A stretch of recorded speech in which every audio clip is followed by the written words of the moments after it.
Well, according to public international law, there are three factors that have to be taken into account, three prongs, if you like. You must have a defined territory, you must have a defined population, and you must be in control over these two things. You must be able to raise taxes, you must be able to adjudicate in criminal and civil matters, you must have a working, functioning police state. You know, those sort of practical things, that's when you're a state. So it doesn't really matter if you're recognized. What matters is that you have met those criteria. It's sometimes known as the Estrada Doctrine, named after a Mexican foreign minister in the 1930s who is now only remembered for that.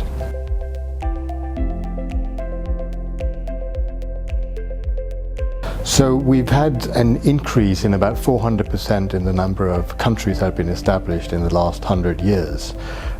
Places like Finland and Iceland that you might have thought have been around for thousands of years are actually countries that are relatively new.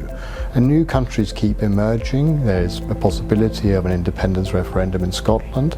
Bougainville, part of Papua New Guinea, has voted for independence in a recognized referendum. So all of these issues are extremely timely, which is one of the reasons why I've written a book on the subject, which is coming out shortly, published by Manchester University Press. It's called I Want to Break Free, a practical guide to making your own country.